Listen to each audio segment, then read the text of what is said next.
Hello students, welcome to the Kremlin classes RDC Ghaziabad again. आज हम Coulomb's law के आगे का जो टॉपिक है इलेक्ट्रिक फील्ड उसको पढ़ेंगे। कुलाम्ब्स लॉ हमने पिछले चैप्टर में टॉपिक में कवर किया था, जो कि आपको इलेक्ट्रिक फील्ड एंड चार्जेस की प्लेलिस्ट में हमारे मिल जाएगा।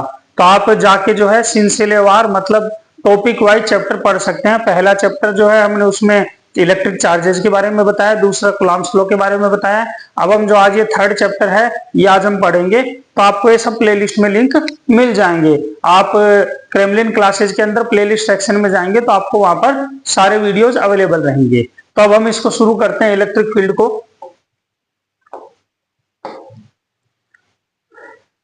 और एक सबसे अनुरोध है कि हमारे चैनल को लाइक, सब्सक्राइब और शेयर करें, कमेंट भी जरूर से करें। तो इससे क्या होगा, थोड़ी हमारी भी रीच बढ़ेगी और जिन बच्चों को जरूरत है मोटिवेशन की और अच्छे से सीरियस स्टडी करने की, उनको भी बहुत हेल्प मिलेगी। ठीक है, चलिए तो अब हम शुरू करते हैं इलेक्ट्रिक फील्ड।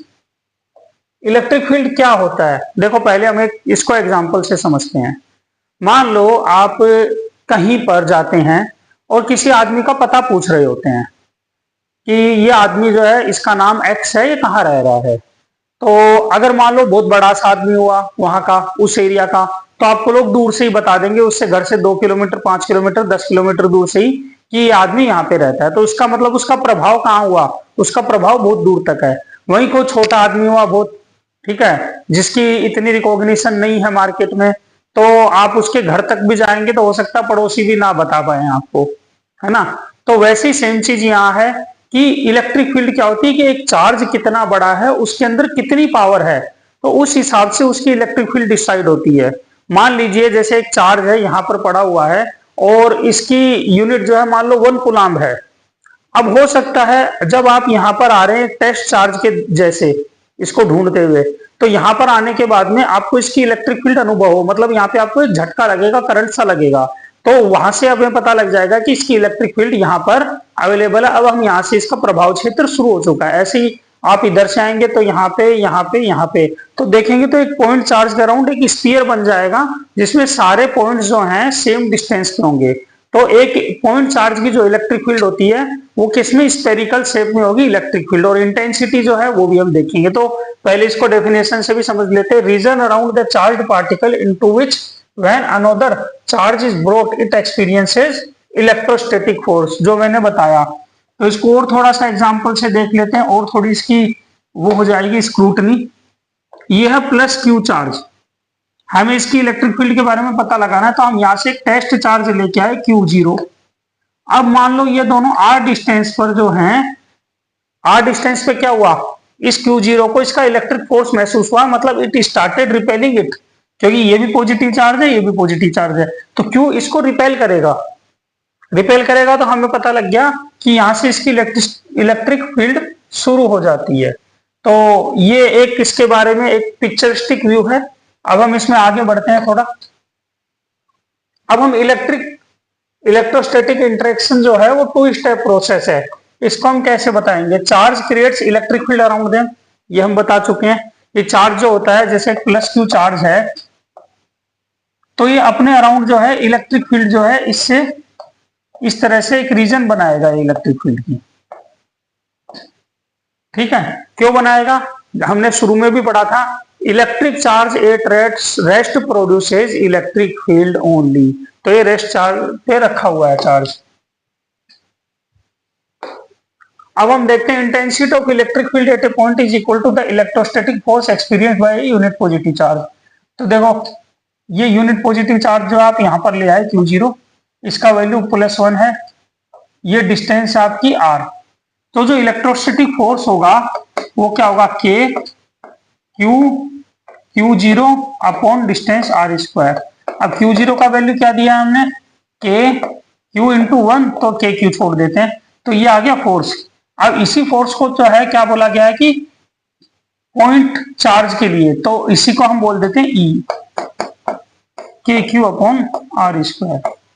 ठीक है, इसकी एक और डेफिनेशन है कि force per unit test charge, same वही चीज है। तो ये हम समझ सकते हैं इसको बहुत आराम से। आई होप ये चीज क्लियर हो गई होगी, क्योंकि एक सिंपल सी चीजें हैं, बहुत कोई ऐसा है नहीं। दूसरा हमने देखा, दूसरा जो मैं बता रहा था, इसको भी मैं एक्सप्लेन कर देता हूं अगेन कि क्या करेंगे। एक टेस्ट चार्ज है, देखो यहाँ पे एक पॉजिटिव चार्ज है Q, एक टेस्ट चार्ज है Q0। ये इस डिस्टेंस पर, R डिस्टेंस पर जैसे ही आया, इसको इसकी इलेक्ट्रिक फील्ड महसूस हो गई। तो यहाँ पे फोर्स कितना होगा, KQ0 अपॉन R स्क्वायर। तो यहां से जब हम फोर्स में डिवाइड कर देते हैं Q0 का, तो ये आ जाता है KQ अपॉन R स्क्वायर। जब हम वेक्टर लेंगे तो अब हम इसको बोल देते हैं E। अब जब वेक्टर लगाएंगे तो ये क्या बन जाएगा, वेक्टर क्वांटिटी हो जाएगी। इलेक्ट्रिक फील्ड की डायरेक्शन किधर होगी, ये भी बहुत इंपॉर्टेंट है। देखिए प्लस Q चार्ज जो है इस Q0 को रिपेल करेगा विद फोर्स है, तो इस फोर्स के डायरेक्शन में ही इलेक्ट्रिक फील्ड होगी। ध्यान देना, यहां से जो है हम देख रहे हैं E इक्वल टू ये, तो E जो आ रहा है वो F अपॉन Q0 आ रहा है। मतलब जब वेक्टर लगाएंगे तो हम यहाँ पर देखेंगे Q0 टेस्ट चार्ज है, पॉजिटिव चार्ज है, तो इसलिए फोर्स और इलेक्ट्रिक फील्ड सेम डायरेक्शन में होंगे, इसलिए हमने लिखा है electric field directed force on the positive charge.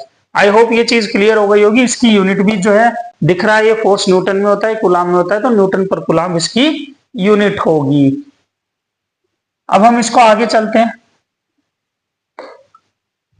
अब इसमें एक छोटा सा न्यूमेरिकल है, a force of 2.25 newton acts on charge इतना, calculate the intensity of electric field at that point. तो अब हम इसको देखते हैं जरा। देखो क्या करेंगे, अब हम फोर्स दे रखा है हमें, पहले नोट कर लेते हैं, बहुत आसान क्वेश्चन है, एलिमेंट्री क्वेश्चन है। चार्ज नोट कर लेते हैं। हमें बोला इलेक्ट्रिक फील्ड इंटेंसिटी, तो अभी अभी हमें पता, हमने देखा इलेक्ट्रिक फील्ड इंटेंसिटी क्या होती है, F अपॉन Q। तो 2.25, तो यहां से आ जाएगा 225 10⁴ ऊपर ले आएंगे, जब ये हम पॉइंट हटाएंगे तो नीचे 100 आ जाएगा, इंटू 15, 15 1 जा 15, 15 5 जा 15, 100 को कैंसिल करेंगे 10⁻² बन जाएगा। तो यहां से आ रहा है 1500 न्यूटन कूलाम पर कूलाम। तो आंसर हमारा आ गया ए ऑप्शन। तो एक आसान सा क्वेश्चन था, इससे हमने इलेक्ट्रिक फील्ड का एक एसेंस भी देख लिया कि इलेक्ट्रिक फील्ड कैसे काम करती है। Force per unit charge is known as electric field. अब इसमें एक और छोटा सा न्यूमेरिकल है, again a alpha particle is situated in an electric field of strength this, find the force acting on it. तो देखो यहां पर बोला गया अल्फा पार्टिकल, तो पहले हम अल्फा पार्टिकल को समझ लेते हैं, व्हाट इज अल्फा पार्टिकल, क्योंकि बहुत बच्चों को एक कंफ्यूजन रहता है। This is helium +2, helium nucleus is known as alpha particle. तो हीलियम न्यूक्लियस में कितने प्रोटॉन होते हैं, हाँ जी 4 प्रोटॉन्स होते हैं और 4 न्यूट्रॉन होते हैं। ऐसा होता है, ऐसा नहीं होता है। तो क्या होता है जी, फिर कोई बताए हमें। हीलियम का देखो एटॉमिक नंबर 2 है, एटॉमिक नंबर 2 है, इसका मतलब उसके अंदर 2 प्रोटॉन्स होंगे, 2 प्रोटॉन्स होंगे और 2 न्यूट्रॉन्स होंगे। क्लियर, कुछ लोग 4 प्रोटॉन लिखते हैं इसलिए मैंने 4 लिख दिया था। चार्ज, इसके ऊपर चार्ज कितना होगा, चार्ज इसका होता है हमेशा twice of charge on electron, क्योंकि प्रोटॉन पर और इलेक्ट्रॉन पर चार्ज सेम होता है, बस यहाँ पॉजिटिव चार्ज रहता है। मास की बात करेंगे, मास भी लिख देते हैं, mass of helium nucleus is 4 mass of proton. क्यों, 2 प्रोटॉन है 2 न्यूट्रॉन है, तो 4 मास ऑफ प्रोटॉन इसका मास हो जाएगा। तो अब हम यहाँ पर जो है हीलियम पार्टिकल हमने समझ लिया, इसको हम देख सकते हैं आराम से। अब यहाँ पर क्या करेंगे हम, हमें फोर्स निकालना है, अगेन इलेक्ट्रिक फील्ड निकालनी है। E is F upon Q। Force कितना दिया हुआ है, 15 इंटू 10⁴, सॉरी यहां पर दे रखा है इलेक्ट्रिक फील्ड दे रखा है, हमें फोर्स निकालना है। तो हम क्या करेंगे, यहां पर इलेक्ट्रिक फील्ड की वैल्यू लिख देते हैं 15 इंटू 10⁴। फोर्स निकालना है, चार्ज लिख देते हैं ट्वाइस ऑफ इलेक्ट्रॉन, मतलब इलेक्ट्रॉन का चार्ज 1.6 इंटू 10⁻⁻19।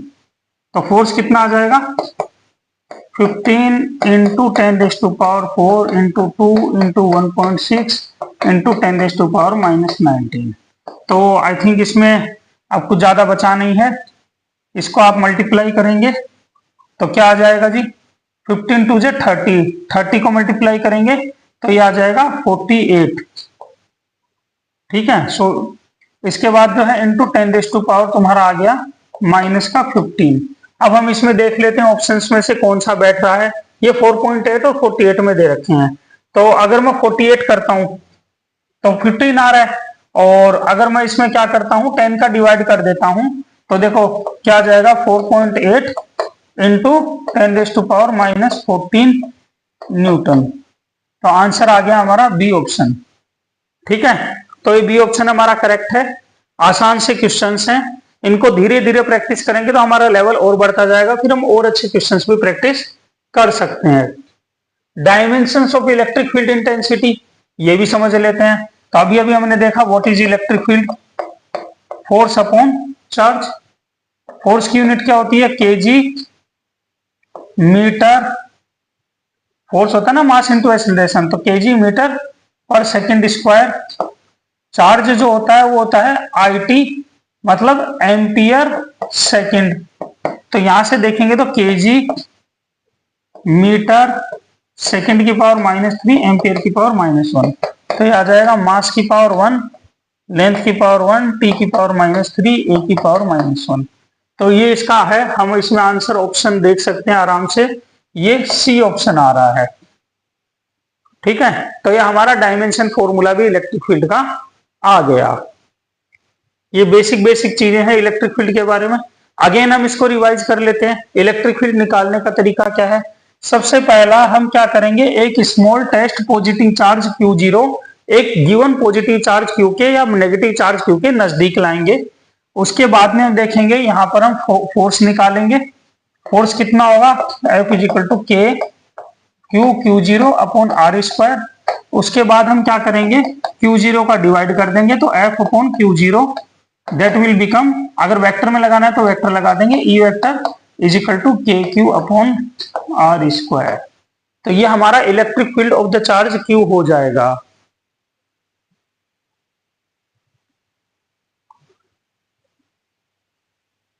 ठीक है। ये चीज हम निकाल चुके हैं।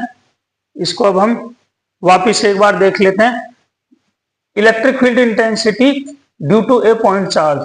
तो सबसे पहला वही पॉइंट है, bring the positive charge determine the force. तो देखो हमने फोर्स डिटरमाइन करा, अभी अभी किया था हमने, जस्ट डेरिवेशन पीछे ही किया है। यहां पर जो E निकालते हैं F अपॉन Q0, तो जैसे ही रखेंगे ये आ जाएगा स्केलर फॉर्म में, ये आ जाएगा वेक्टर फॉर्म में, अभी अभी हमने देखा है। तो ये बहुत आसान सी चीज है। ये क्यों आ गया ये मैं थोड़ा सा बता देता हूं। देखिए E जो है, जो लिखा है उस फॉर्मेट का फर्क है, KQ अपॉन R² है। अब जो इलेक्ट्रिक फील्ड है वो इस डायरेक्शन में है, डायरेक्टेड अलोंग दिस साइड। इस डायरेक्शन को हमने बोला है दिस इज R कैप। तो E वेक्टर क्या हो जाएगा, वेक्टर फॉर्म में लिखने पे KQ/R² R कैप। ठीक। अब हम इसको दोबारा देखते हैं। What is R cap, R cap होता है R vector upon R। R is the magnitude, तो ये लिख देंगे KQ R vector upon RQ। तो ये हो गया vector form of electric field. This is the vector form of electric field, या इसको कहें vector form of electric field. Dimension हम पहले निकाल चुके हैं, यूनिट भी हम बता चुके हैं। तो ये जो है electric field due to a point charge आया, क्या है, KQ upon R²।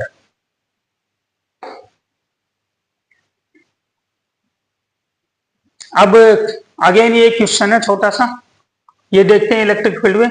3 identical point charges are as shown in the are placed along the isosceles right angle triangle. तो +Q रखा गया है, +Q रखा गया है, +Q रखा गया है।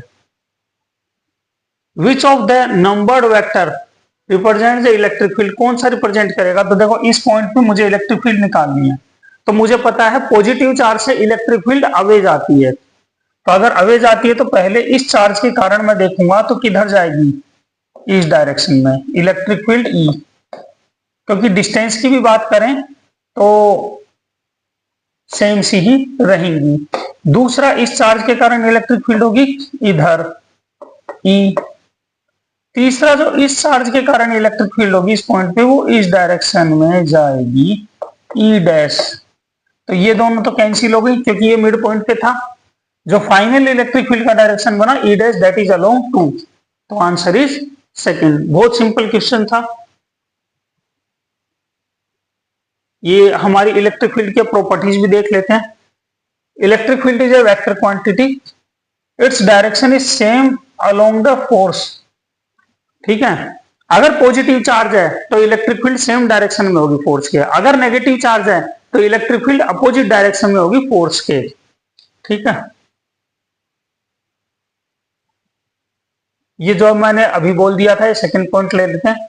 ये अभी मैंने बोल दिया था कि electric field due to the positive charge is away from it while due to the negative charge is always towards it.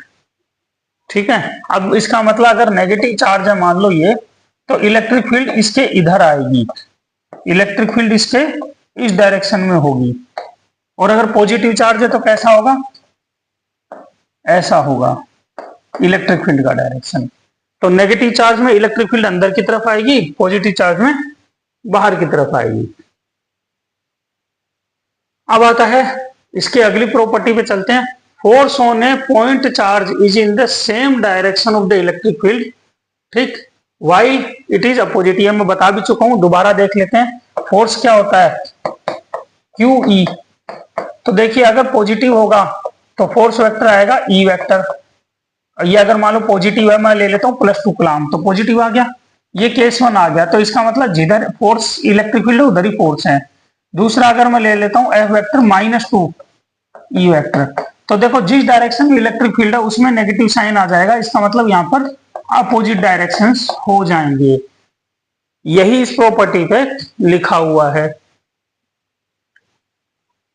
अगला है it obeys superposition law. Superposition law क्या होता है जी, अगर एक चार्ज के ऊपर वेरियस इलेक्ट्रिक फील्ड इंटेंसिटीज हैं, तो वहां पर, या हम कहें किसी एक पॉइंट पर वेरियस इलेक्ट्रिक फील्ड इंटेंसिटीज हैं ड्यू टू मेनी चार्जेस, तो वहां पर उस पॉइंट पर जो नेट इलेक्ट्रिक फील्ड होगी वो क्या होगी, वो होगी उनका वेक्टर सम। तो इसको समझ लेते हैं जरा। जैसे मैंने कहा ये एक पॉजिटिव चार्ज है, बहुत सारे पॉजिटिव चार्ज हो सकते हैं, इसको थोड़ा सा वैसे लेते हैं, 1 मिनट। मैं कहता हूं एक पॉइंट P है, एक यहां पर, इस पर एक पॉजिटिव चार्ज के कारण इलेक्ट्रिक फील्ड E1 इधर है, इस पे E2 इधर है, E3 इधर है, बहुत सारी हो सकती हैं। तो यहां पर जो है ना net electric field, net electric field क्या है, मतलब इन सब का वेक्टर, इन सब का नेट सम, कि भाई इसमें नेट इलेक्ट्रिक फील्ड किधर होगी, ई वेक्टर, ये क्या होगी, इन सब का वेक्टर सम होगा, E1 vector plus E2 vector plus E3 vector. तो ये सुपरपोजिशन लॉ है, जो कि कूलम्ब्स लॉ में भी एप्लीकेबल है, कि फोर्सेज हैं वो भी सुपरपोजिशन प्रिंसिपल फॉलो करते हैं बिकॉज दे आर वेक्टर्स। तो आई होप ये चीज क्लियर हो गई होगी। तो इतना हमारी तरफ से काफी है आज के लिए। Thank you.